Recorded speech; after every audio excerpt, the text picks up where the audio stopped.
Our next presenter is Isabel Hundt. Isabel is the author of The Power of Faith-Driven Success and a certified vision and transformation coach, international speaker, ambassador of global presence leadership, and contributor to Huffington Post.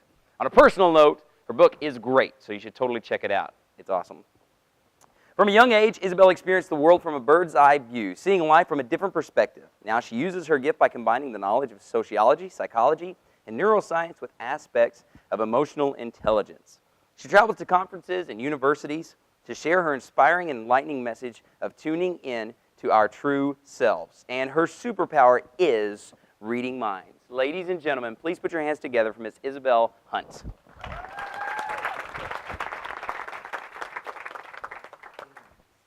I'm not important enough.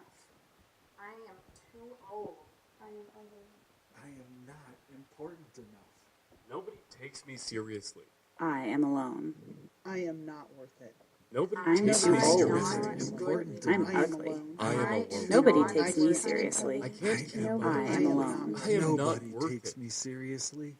I am a I failure. am a failure. Your mind is going crazy. You feel disappointed, discouraged, hopeless, frustrated. Why continue on this journey anyways? Why? Why not just give up? Before you give up, I want you to listen to me for the next at least 10 minutes. If you want, you can come to the marketplace after. Because what we're going to talk about is how to rewire your brain. From going from all those crazy thoughts that you have in your mind, especially when you launch, to learning how to live a life of freedom, peace, and fulfillment. Let's see if I get that right. Okay, that doesn't move. Oh, no, it does. Okay. Dr. Bruce Lipton is a former professor of medicine at Stanford University, and was part of a research where they proved that who you are and what your cellular structure in your body looks like all depends on what your mind perceives from your environment and everything that is happening to us. So we're talking about your mind, and looking at your mind, there are two sides to it. There's your conscious mind. Your conscious mind has the will to move you where you want to go, creates new thoughts, and creates new ideas. But your subconscious mind is what has the power to move you to where you want to go. Your subconscious mind is your superpower that stores all the information that from imprinted programs that you have downloaded onto your brain from the age of 0 to about 7 years old. It has that all within. Your subconscious mind functions separately and independently from your conscious mind. And in fact, your conscious mind is only responsible for 1 to 5% of what you experience consciously during the day. The rest happens all subconsciously. Dr. Lipton states in his research that your subconscious mind operates on 40 million bits of data per second, while your conscious mind only operates on 40 bits of data per second. Now you can see how powerful your subconscious mind really is, and how we have to learn to direct our subconscious mind to really create a successful life. Your subconscious mind experiences everything as the truth. So everything that is happening to you, what you tell yourself, is the truth for your subconscious mind, and that is important to know. And let's be honest, we have to admit that most of our self-talk is negative, and this is what influences your subconscious mind. Your subconscious mind is what literally runs your life. And every day is, depending on where you're at, is where the questions come up. Why do things not work out? Why do I not meet the right people? Why? All those whys that show up. And that's because your subconscious mind is running your life. To be honest, to experience life fully, you have to slow down. And that is when the moment is when your life will change. Today I want to introduce you to, sorry, I'm getting the time here and I'm really starting to go crazy.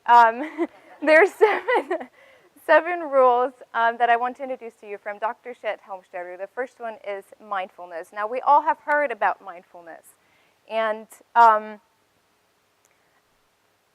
we know, but it's really hard for us to understand what it really means because, let's be honest, we think and we perceive that we don't really have the time to be mindful. Mindfulness, however, is the conscious practice of understanding and being aware of your mental state, your emotions, and your thoughts. Mindfulness also means that we state all those positive thoughts and affirmations in the present tense. This is when you give your brain the direction to where you want it to go, because your brain only understands the now, not the future, not the past. And this is why we have to state all those affirmations in the present tense when it comes to mindfulness. Mindfulness helps us to walk in faith, to just be in the moment. And I call it the power of faith-driven success. The second rule is called choice. You will have to make clear choices and decisions unless you want your brain to just leave it to its own. But when you do that, your subconscious mind or your brain literally just goes back to pre-programmed programs that you have in your mind, again, what you have downloaded, and just picks whatever seems familiar to the current situation that you're in, and the consequences will be shown to what you have experienced in the past. And then you wonder why things show up over and over and you don't know why. By choosing consciously, no, actually, what I want to say before, because let's be clear, over 77% of your imprinted old programs are false, they work against you, they're counterproductive, and they just do not support you in who you are as a human being and what you're called to do. So yeah, the third rule, I have to cut, that's crazy, that really makes me nuts. The third rule, intention. Intention is the driving force of creation. When I was 12 years old, I told my parents that one day I will be moving to the United States. So for those who don't know, I'm from Germany, now you do know. I moved here 7 years ago, and I set the intention. I had a dream, I had a vision, told my parents.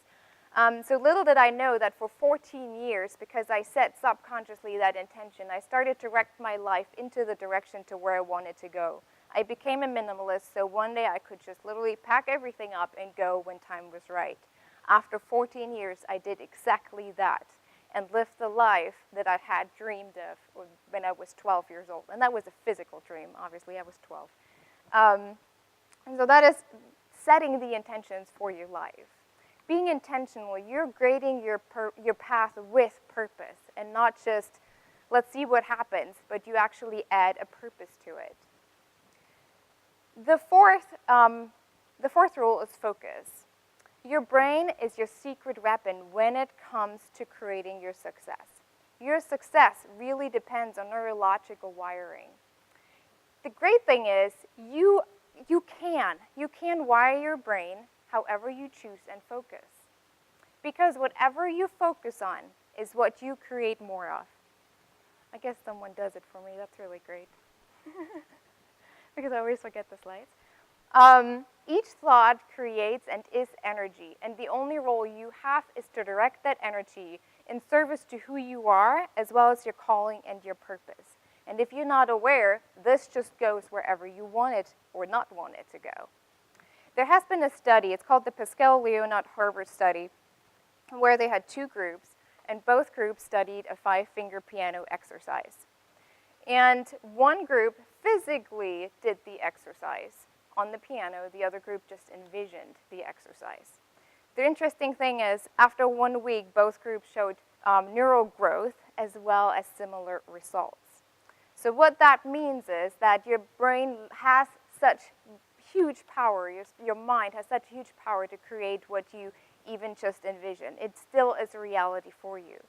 So your imagined exercises are being imprinted into your brain the same way as physical exercises. So be careful what you envision, be careful what you tell yourself, be careful what you think about. The 5th rule is repetition. Well, it's kind of self-explaining, so I won't even get too much into that. almost all of your new laid out neural pathways become stronger and more relevant the more you repeat it over and over. Now, the sixth rule is emotions, and that is one of my favorite, and that's where I could literally talk forever. I'm already in negative time, so I can't. But the most important is you will never get anywhere physically in regards to your dream or your goals if you cannot get there emotionally. You have to be emotionally connected to the things that you want to accomplish. And that means that we have to understand what it means to be emotionally connected in general. Carla McLaren, she's really big in the area of emotions, and she said, we're intellectually brilliant, physically resourceful, spiritually imaginative, but emotionally underdeveloped. We have created a community where we created an emotional society, where we created an emotional stigma that works against who we are as human beings. And we have to relearn what it means to be emotional connected. Emotions are very powerful chemical messengers and one of the strongest imprinters within your whole body. And let's be clear, your brain is wired to keep you safe and alive. So you will receive more signals that are danger or warning signals instead of happiness and joy signals. So what you really have to do, you have to practice conscious awareness each and every day so that it becomes your routine, your new way of thinking. For example, did you know that when you're upset, angry, or frustrated, your IQ decreases? And that's when you make the most mistakes. This is how powerful your mind is. This is how powerful your emotions are that are connected to your subconscious mind. Because honestly, your subconscious mind only reacts to emotions. Only. And as I said before, it has the power to move you where you want to go. And this is why it's so important. Now, obviously, that doesn't mean that we have to be always happy and joyful. We're talking here about a mature understanding of emotions. We don't always have to be creating drama either or pity parties, right? But what we have to do is to just simply acknowledge what we feel, what emotions show up, and feel them, experience them, instead of fighting and ignoring them. And I think that's what most of us do on a daily basis. When you are able to fully embrace emotions, to just be with them and sit with them, you are able to connect deeply or more deeply with everything and everyone around you. And that creates the environment for you to really create success. The more we honor our emotions, the more we win a higher perspective of our spiritual being and therefore find our path in life. And that leads us to the last point, the last rule, belief. And I think that's one of the most important. We all know if you want to achieve it, you have to believe it. I mean, we've all heard that. And your belief system can really change the absolute outcome of what you want to accomplish in life. It is the deciding factor in creating success for what you want to do, for that dream that is on your heart. Now, let's understand this. We're not talking about hoping that maybe eventually something will work out, and if it doesn't, well, then it wasn't meant for me. What we're talking about is trusting and knowing. We're talking about faith. Faith that this dream that's on your heart, that you can feel, that you can emotionally connect with, is real. It already happened. The only thing you do not know is when it's being revealed to you, what you still have to learn to see certain results. And that, again, is where your mind comes in.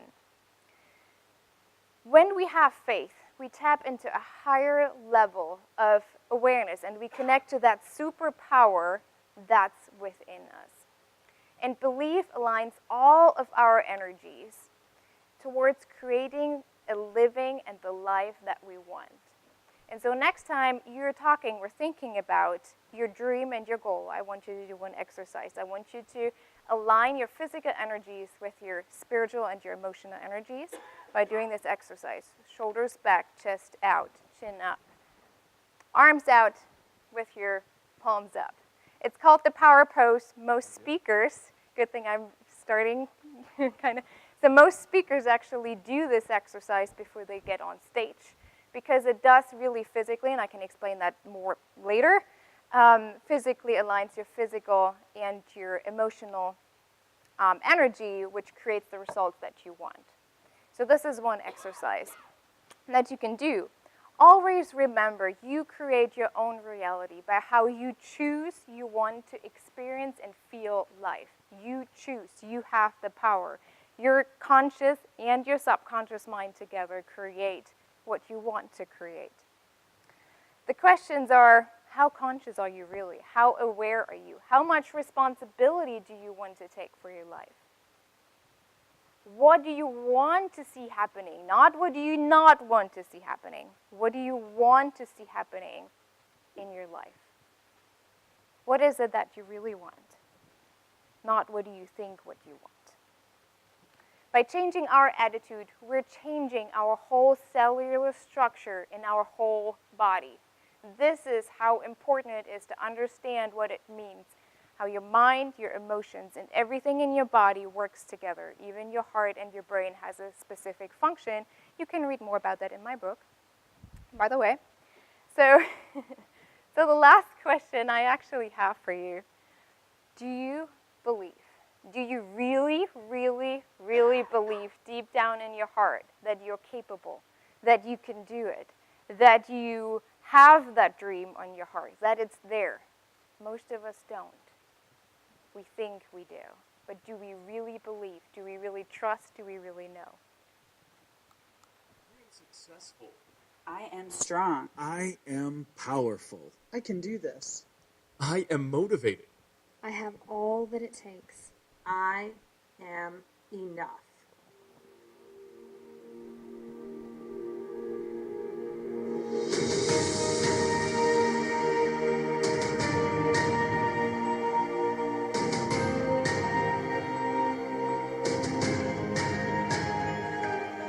To